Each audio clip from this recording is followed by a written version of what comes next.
I remember the exact moment I understood my marriage was a sham. It wasn't some dramatic event, like catching Barbara red-handed with another man, though that eventually happened in its own way. No, it was far more mundane. An ordinary phone call from a hospital bed, my leg in traction, tubes running into my lungs, and a dull, persistent ache that reminded me with every breath just how close I'd come to death. Hey, honey, the doctors say I'm stable now, but I'll be laid up for a while. Don't worry about coming today, but maybe tomorrow. Bring Gage if you can. It's not a pretty sight, but I'd love to see you both. My voice was shaky, more from the medication than apprehension, but there was a real edge of desperation to it. I'd been in the hospital for 3 days after a support beam collapsed on me at work. My leg was shattered, two ribs were fractured, and a punctured lung had nearly ended things for good. I was disoriented, drugged, and clinging to any semblance of normalcy. Barbara's response? Gas is expensive. You're not worth the trip right now. Either die quickly or get better quickly. I'm tired of the in between. She said that, verbatim, word for word.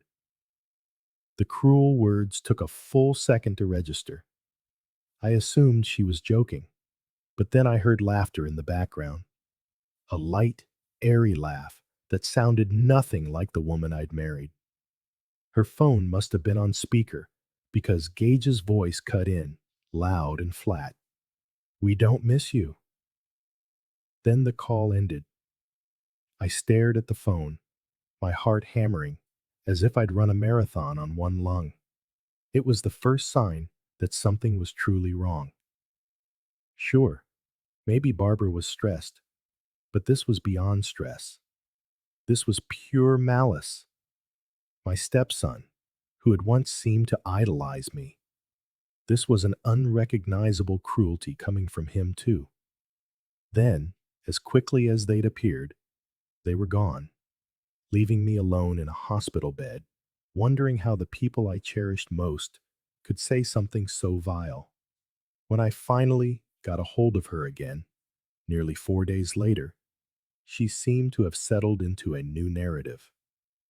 Look, don't give me a hard time, she said, her tone light, as if my injuries were a minor inconvenience. You've been out of commission for almost a week. Gage has school commitments. The dishwasher is leaking, and gas is practically $5 a gallon. She laughed. It takes almost an hour to get to your hospital. We're busy here.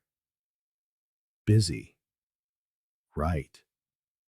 Since she never showed up, I had plenty of time to chew on that word. Asterisk, busy, asterisk. It was easier for her to watch reality TV, meet up with friends, and maintain her social calendar than to check on her husband, who had nearly died. Days turned into weeks. I underwent several surgeries on my leg. I dreaded each one, not because of the pain, but because every time I came out from under the anesthesia, I hoped to see Barbara there. Maybe this time she'd have come to her senses, but she never did. When I finally called my sister, Bernice, she said, Everett, you need to face reality. I drove by the house this morning and saw a black SUV parked out front. Barbara wasn't at work. Gage was still at school. You think she's with someone? My heart sank. And another thing, Bernice continued. I checked the joint account, like you asked. A few $1,000s. It's just gone. Actually, a lot more than a few thousand. She hesitated. More like 6,000. Transferred out over the last 2 weeks, plus charges from a jewelry store. That was the first I'd heard of Silvio. though I only knew him then through glimpses, rumors, the possibility of some acquaintance paying Barbara attention. I was so fogged up on medication and battered from the aftermath of the accident that it took a while for it all to sink in. My wife was likely having an affair. She was also determined to drain our finances, and if her phone calls were any indication, she'd been hoping I would die in that hospital so she could cash in on a life insurance policy without the hassle of a messy divorce. But I survived, and that survival gave me time to think. A nurse named Tessa was the one bright spot in that grim place. She'd sneak me extra pudding cups and sometimes sit with me on her breaks, letting me vent the anger swirling in my head. I never told her the full story, but she said softly, "It sounds like you're planning something. If you are, do it safely. Don't risk your health. Give yourself time to heal." I just nodded, not trusting myself to hide how vengeful I truly felt. 2 months in a hospital is an eternity. Physical therapy was agony, turning my atrophied muscles back on, but it also gave me a purpose. Every day, I gained more strength, more mobility. I told the doctors I was checking out against medical advice. They protested. I won. My sister picked me up, practically stuffing me into the back seat so my leg could stay straight. We left the hospital behind, all my bitterness and grief packed into that car like extra luggage. "Where to?" Bernice asked. I gave her the address of a mid-range, extended stay hotel on the other side of town. She stared at me. "Are you sure you don't want to go home?" "I'm sure," I said. "Home isn't home anymore." She didn't push it. When we got to the hotel, she helped me check in, carried my bag, and fussed over me like a mother hen. "Can you sneak into the house at some point?" I finally said in a low voice. "Grab my laptop, some clothes, personal papers. Wait until Barbara's at work or something." Bernice's eyes flashed with protective anger. "Absolutely." I was still in a lot of pain and limping with the walker, but the anger simmering inside me was a strange, kind of fuel. I started making calls. I froze our joint credit cards and opened a new bank account solely in my name. I couldn't take everything. I wanted to do this legally, or at least mostly legally. But I immediately transferred half the funds from our checking account into my private one, the half I was entitled to. The next step was hiring a lawyer. It took a few days, but I found a guy named Ruggie, recommended by a friend. He specialized in divorces with complicated finances. He came to my hotel room after I brought him up to speed. He let out a long, slow whistle. "She told you to asterisk die asterisk?" he asked, raising an eyebrow. "She's with this guy, Silvio? That's the main thing," I said. He nodded grimly. "I've seen some bad ones, but this is a new low. Let's figure out your angles.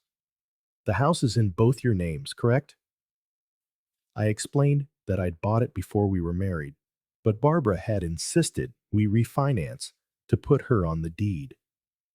"So yes, jointly owned now." Ruggie scribbled notes. Then I added, "I want to clear it out while she's gone. From what I can tell, she's planning a trip to Nashville soon." Ruggie looked at me cautiously. "You realize that's going to escalate things. Seriously. Are you ready for that?" "I've thought about it," I said, though it was all I'd thought about for weeks. "Ready or not, it's what I'm doing. I'm not leaving anything behind that I bought.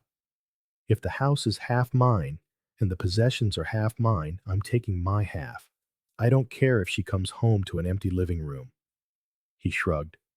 As long as everything you remove is either yours outright or can be argued as part of an equitable split, we can keep it above board. That was exactly what I planned to do. Barbara's Nashville trip was something I learned about from Gage's social media. He posted a selfie in some overpriced outfit, captioned, "Off to Nashville for the weekend with mom. Can't wait." The nerve. She couldn't be bothered to visit me in the hospital, but she could sure as hell blow hundreds of dollars on a weekend getaway. It was the perfect window. Bernice confirmed they were leaving Friday morning and returning Sunday night. That gave me Saturday to handle everything. I booked a local moving company and explained which items needed to be taken. This included everything I had personally purchased: the entire living room set, the dining room table, my main electronics, my entire workshop, my tools, and even the dog, Curtis, who was legally microchipped in my name.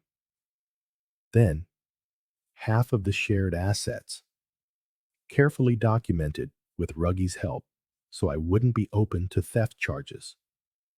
Her personal craft supplies and purely personal items stayed, as did Gage's personal things, except for the gaming console I'd bought him last Christmas. Saturday morning arrived. Bernice picked me up from the hotel at noon. I was using crutches by then. We parked around the corner so the neighbors wouldn't see me and tip off Barbara. The moving truck arrived on schedule. I limped inside, my heart pounding with the feeling of trespassing, even though it was my own house. Or half of it, anyway. Stepping through that front door was surreal. Down the hall, everything looked cleaner than I remembered, tidier, almost staged. I guess she wanted to impress Silvio or her other friends. Curtis, my golden retriever, came tearing toward me in a frenzy of barks and a furiously wagging tail. If there was one spark of happiness in this whole ordeal, it was this dog, jumping all over me, oblivious to my crutches, desperate to cover me in doggy kisses. He whined and circled as if he couldn't believe I was real. I hugged him, burying my face in his fur, breathing in that familiar dog smell. As chaotic as everything was, at least I knew Curtis had missed me. The movers wasted no time. They started hauling out the sofa, the coffee table, the chairs from my office. Everything I'd marked on the inventory list, Ruggy helped me compile. I hobbled from room to room, pointing out what went and what stayed. My chest tightened when I passed the master bedroom. The bed I'd slept in with Barbara for 8 years was jointly owned, so it had to be split. We'd bought it with a joint account. Fine by me. I took the frame. She could keep the mattress. It might seem petty, but I wasn't leaving anything behind that would let her just slot into a new setup. Halfway through, I glanced into Gage's room. Part of me was tempted to leave it all for sentiment's sake. He was still a kid, even if he'd turned toxic, but I kept hearing that sneering voice on the phone. Asterisk. We don't miss you.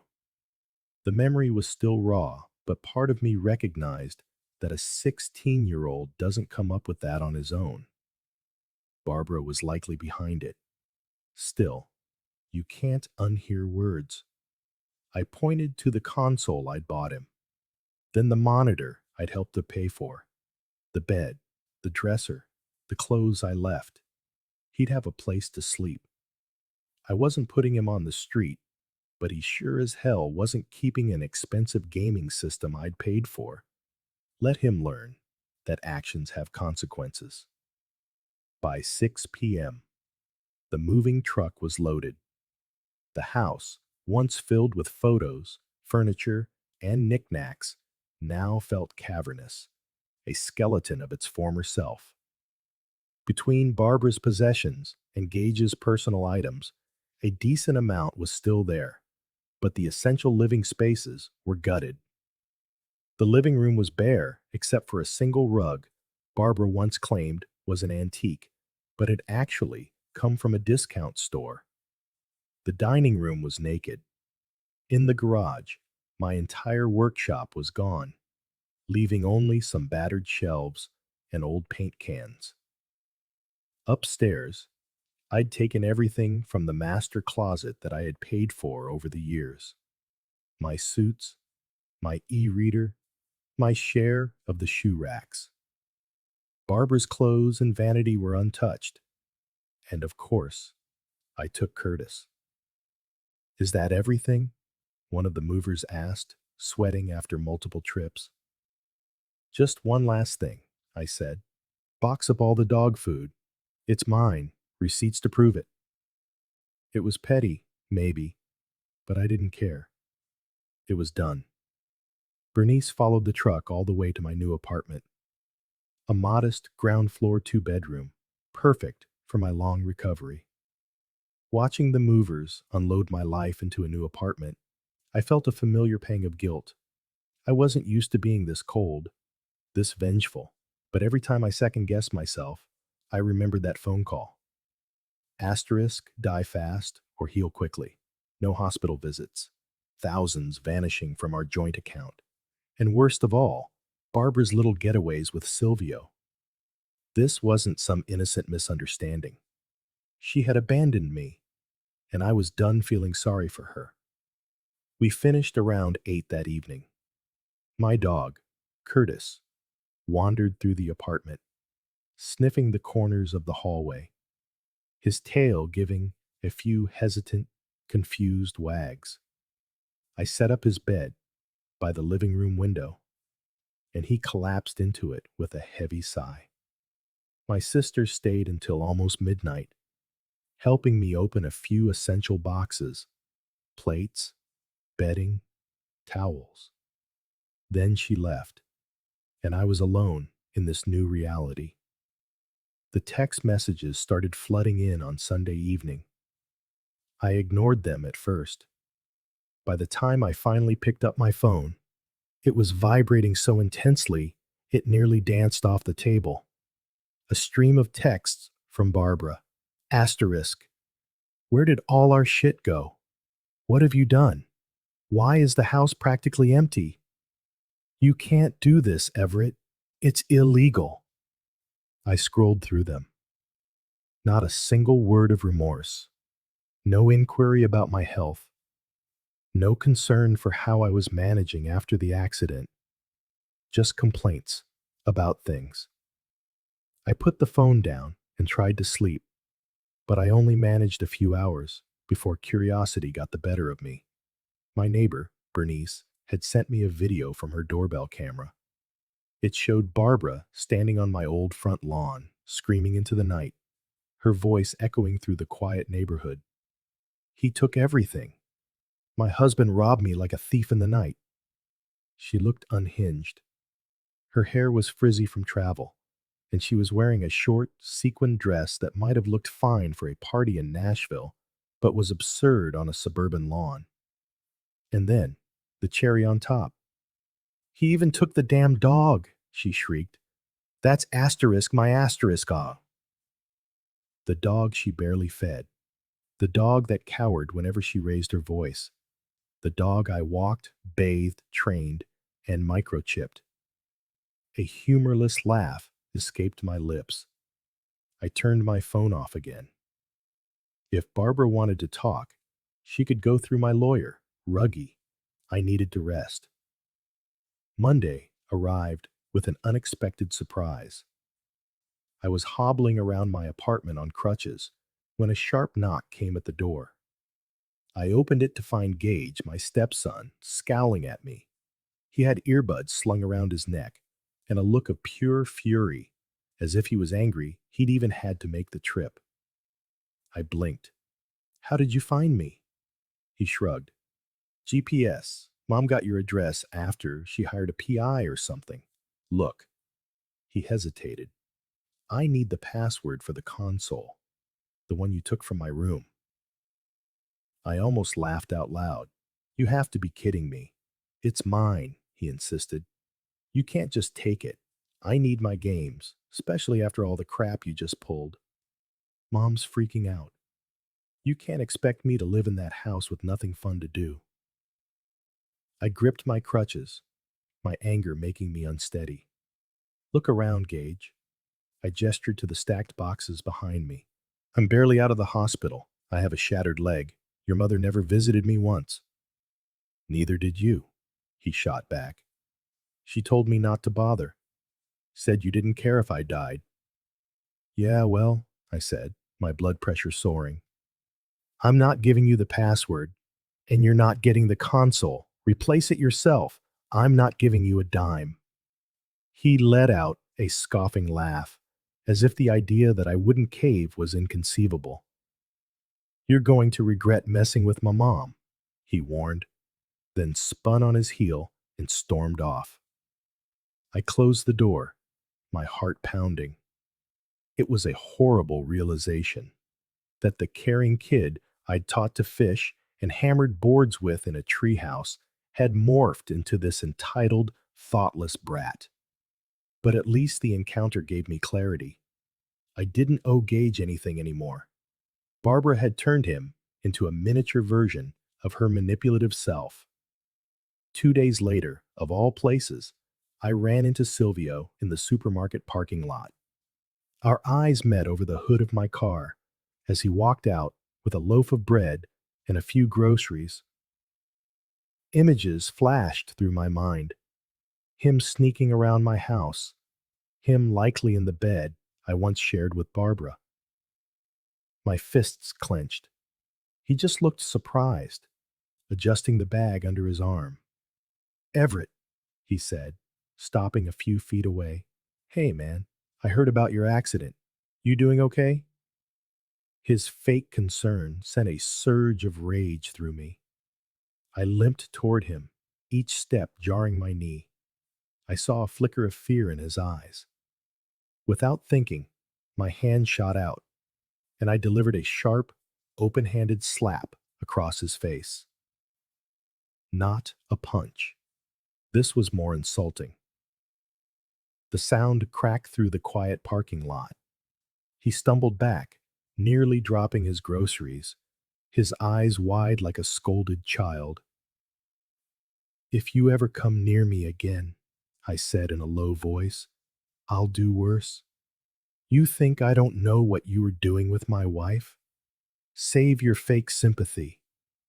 He brought a hand to his cheek, stammering, Easy, man. It's not. I took another step forward. Get out of here. Go. Now. People were staring from across the lot. Silvio muttered something and hurried away, his groceries askew. I was trembling, adrenaline coursing through me, but I also felt a twisted satisfaction. Maybe that made me the bad guy. Maybe I had stooped to his level. All I knew was that after months of bottled up rage, I felt a tiny measure of relief. That night, Barbara called from a random number, probably a friend's phone. I recognized her voice instantly. You slapped Silvio in public? She shrieked. Just because I cheated doesn't give you the right to assault my friend. He's threatening to press charges. I let out a dry laugh. Let him, I said.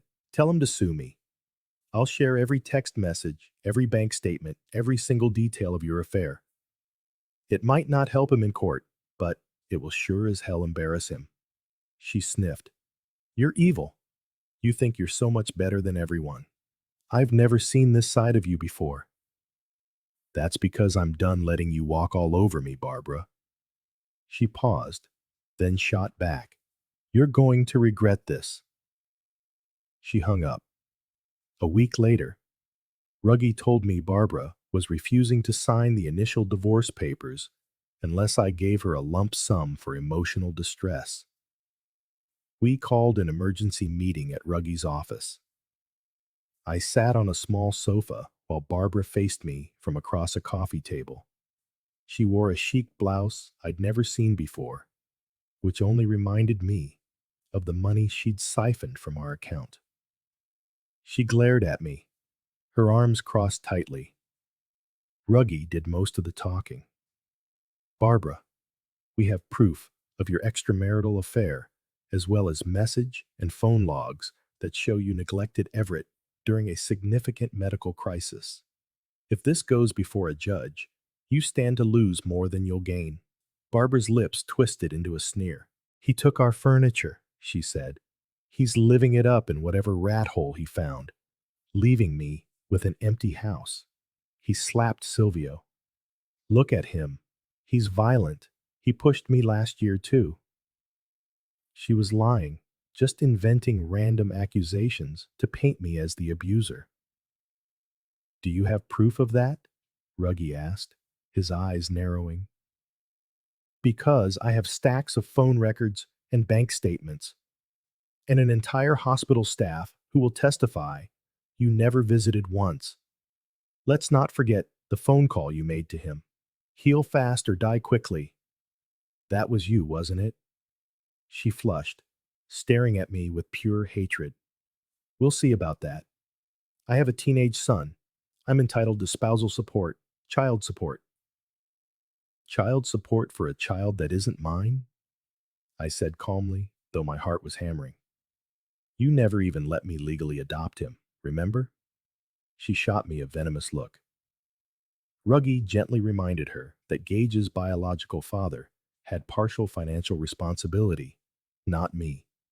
That was the very reason I hadn't been able to adopt him in the first place. So if Barbara wanted child support, she'd have to chase down Gage's real dad.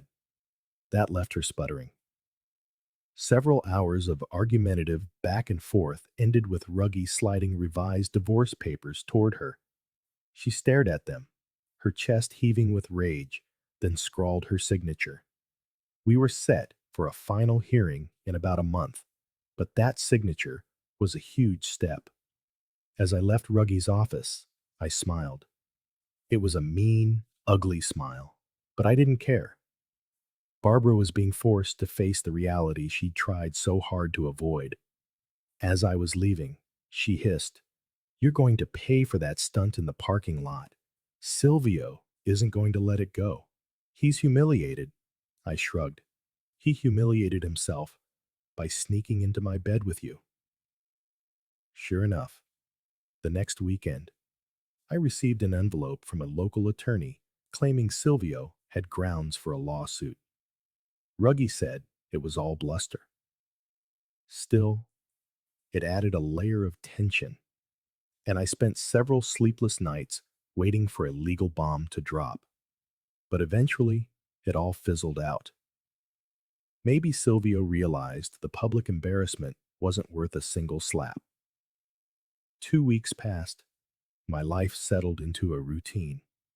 Daily physical therapy, half days at a desk job I'd been reassigned to while I recovered, and evenings spent sorting through boxes in my new apartment. In that time, I regained enough strength to ditch the crutches. Sometimes, a wave of guilt would wash over me, a memory of the younger man who'd promised to love Barbara in sickness and in health. Then I'd remember how she twisted those vows, all but praying for me to just die quickly. She must have found some clever ways to fund her lifestyle, because I saw her social media posts, fancy dinners, little shopping sprees. She drained money from the joint account before I could freeze it. Maybe she'd opened new lines of credit. Who knew? What I did know was that she was heading back to Nashville for yet another weekend trip. Bernice texted me the plan. Barbara's leaving with Gage Friday morning for a cheating binge. A chance to finalize the last wave of my possessions. She still had a few items that were half mine, some old portraits we'd commissioned, expensive equipment in my old workshop, and a few electronics. I arranged to meet a small moving crew on Saturday. Saturday morning, I pulled up to my old house. The perfect suburban lawn I used to mow every Sunday was uncut and weedy. I had a key, so I let myself in. My stomach twisted as I headed straight for the garage. I carefully removed exactly what was mine. Tucked behind a workbench was a brand new leaf blower I'd bought for the fall. I took it, no regrets. She'd left me no choice. I was packing the last extension cord into the back of the truck when I heard a car door slam. I turned to see Barbara storming up the driveway, a cross-body bag slung over her shoulder. She was wearing a short skirt and huge sunglasses perched on her head. Fear and fury shot through me.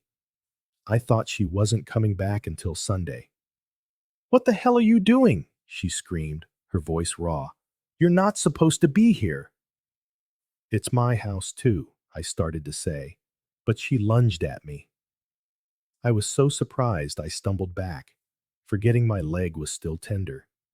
She grabbed the collar of my shirt, her nails digging into my neck. "You think you can just keep doing this to me? Taking what's mine?" I shoved him away, my palm flat against his shoulder, more to shield myself than anything else. But my push threw her off balance. Her heels skidded on a slick patch of wet pavement by the pool. She stumbled back with a cry of surprise and toppled into the water. Splash. She vanished beneath the surface. For a moment, I just stood there, stunned, staring at the ripples. Then she resurfaced, sputtering, mascara running in black rivers down her cheeks. "You bastard," she shrieked. "You did that on purpose." I clenched my fists. The collar of my shirt was still twisted from her grip, and sweat trickled down my temple. "You came at me first, Barbara. I told you. Everything I'm taking is legally mine. You signed the papers." Her eyes spat venom as she thrashed in the shallow end. I noticed a bruise already forming on my forearm where her nails had dug in, a faint, burning scrape. "I'm calling the police," she threatened, her voice trembling. "I'll say you assaulted me, that you tried to kill me." "Good luck with that. I have a witness," I said, jerking a thumb toward the stunned mover standing by the truck. His expression made it clear he'd rather be anywhere else on Earth. Barbara dragged herself to the ladder, water sluicing off her. She heaved herself out of the pool, drenched and shivering, despite the heat of the sun. "You'll remember this," she hissed, her face distorted with a fury that left her breathless. "You'll regret humiliating me." If I didn't know her better, I'd think she might actually try to murder me right then and there. Instead, she stormed off, swearing under her breath. She left a trail of wet footprints along the pool deck, across the lawn, and then climbed into her car and roared away. Probably to find a phone and continue painting me as the villain. The mover cleared his throat awkwardly. "So, we finished loading up?" "Yeah," I said. "We finish. And then we get the hell out of here." In less than an hour, everything was packed. I took one last look at the house that was once my home. The front door was wide open, as Barbara had left in a blind rage, without a thought to closing anything. The living room was already half empty, and now the garage was stripped bare. My last piece of this place was gone. Though my anger simmered, a sense of melancholy settled in beside it. So many years, so many illusions. I shut the door, locked it, and handed my key to the mover, who took it with a confused look. I realized it was muscle memory from a former life, a time when I still cared about tidiness and courtesy. That night, back at my apartment, I unpacked everything and tried to watch a late-night movie, but my mind wouldn't quiet down. All I could see was Barbara thrashing in the water, her face twisted in betrayal, as if I'd ripped away the life she'd grown accustomed to. My phone blew up again. Texts. This time, I scrolled through them, actually reading. Asterisk, worthless piece of crap. You'll pay for humiliating me. I broke a nail. You threw me in a pool and ruined my phone. Silvio says you're an animal. I wish you died in the hospital, and so on. I blocked her number. I'd let Rugi handle it. 4 days after that fiasco, I was at work, trying my best to focus on the long transition back to normal duties, when a critical text came in from Bernice. Asterisk, watch out. Gage is teaming up with your wife. He thinks you're paying for his college. Might try to corner you. I swore under my breath. Gage had always expected me to pay for his future tuition. I'd been fine with it, back when I thought we had a real family. Now, not a chance. Sure enough, that evening, I was coming back from the grocery store, arms full of bags, when a voice barked from behind me. Hey, old man, open up. I nearly dropped my keys. I turned to see Gage glaring at me, leaning against the stairwell railing outside my apartment. His posture screamed teenage bravado. How did you get in the building? I demanded. Door was open, he lied. I cursed under my breath, suspecting he'd tailed another tenant inside. He sauntered closer, chin jutting out. Mom said you canceled the college fund. You basically ruined my future. She told me you're refusing to pay a single cent. I let out a shaky breath, fighting the urge to shove him away. You're not my responsibility anymore, Gage. Not after everything. I tried to be your stepfather, and you treated me like dirt. You told me to die. You told me you didn't miss me. Well, guess what that means? I don't owe you a thing. He let out a furious laugh and stepped closer until we were almost nose to nose. Bullshit. You promised you'd help me with college. You can't just back out. I can, and I did, I said, trying to stay calm as anger surged through me. Ask your biological father or your mother, or do what everyone else does. Get a job, apply for loans, scholarships. He threw his arms wide. You hear yourself, old man. You know who you're messing with. I'll make your life a living hell if you don't give me that money. Those words triggered something cold inside me. I stepped forward, keeping my voice low but menacing. Get off my porch, Gage, now. His face tightened with fury. You think I'm scared of you? You already robbed us blind. You made Mom look like an idiot. You can't just cast me aside. I said, get lost. He lunged past me, trying to get into my apartment. I grabbed his shoulder, spun him around, and used my now stronger leg to shove him back.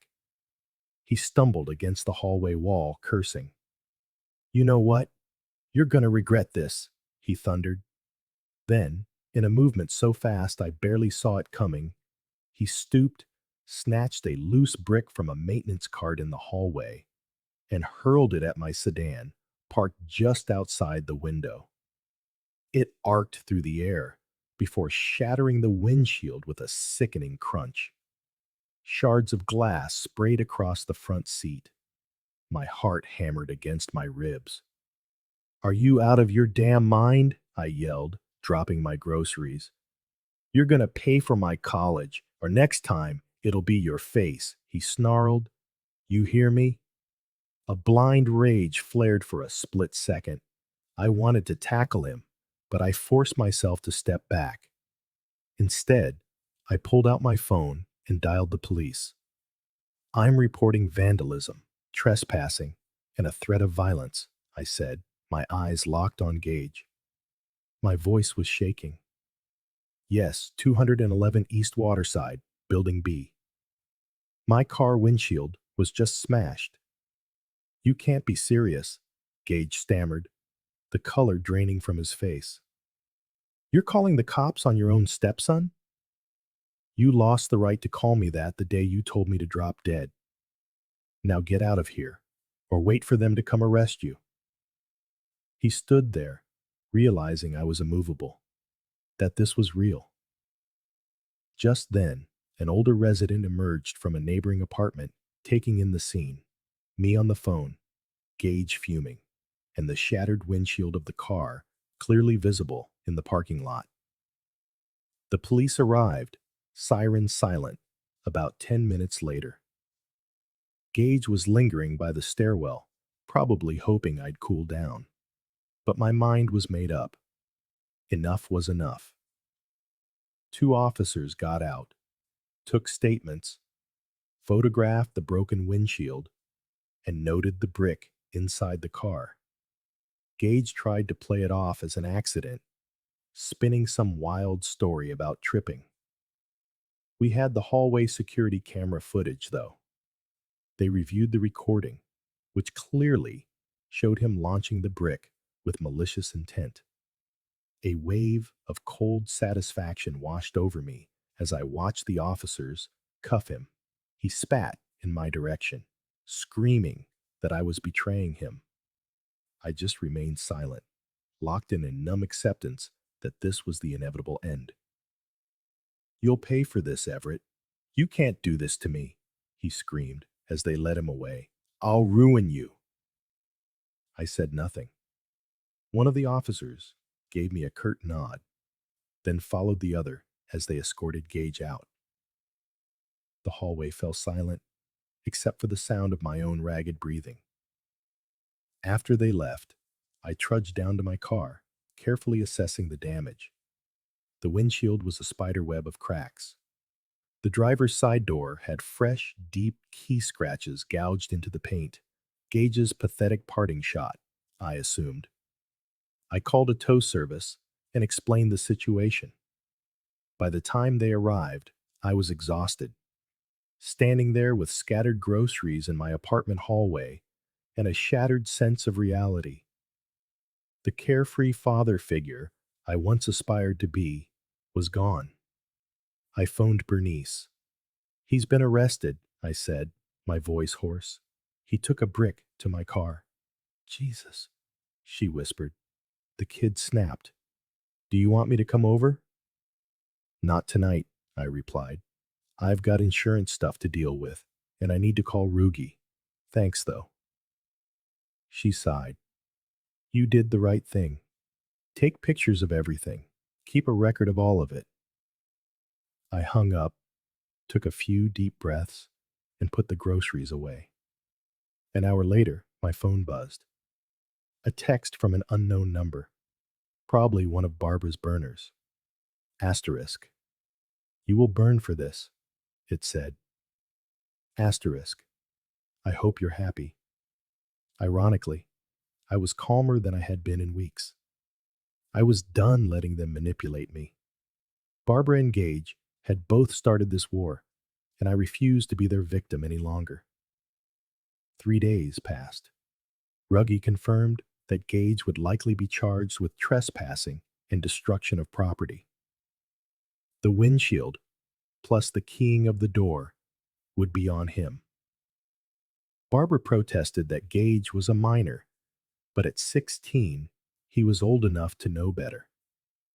The authorities, however, were taking it seriously. They offered him a diversion program if he agreed to pay restitution. I half expected Barbara to show up with threats or tears. Instead, I heard through Bernice that she'd tried to bail him out, but didn't have the funds, and no one was willing to co-sign. She finally called her parents, who were apparently furious at Gage's actions, and at me, no doubt. But I didn't cave. On Friday morning, I went to finalize some paperwork with Rugi for the upcoming final hearing. The official divorce date was approaching, and I intended to have every loose end tied up. At Rugi's office, we learned that Gage was on the hook for restitution for the damages to my car, probably a few $1,000s. If he couldn't pay, Barbara would have to, given her precarious financial situation. That was their problem, not mine. I left Rugi's office with a strange mixture of triumph and emptiness. After all this turmoil, this was the resolution. Gage fined. Me free of obligation. My phone buzzed with another text from an unknown number. Asterisk. This is your fault. I hope your new life is worth the price. I slid my phone back into my pocket without replying.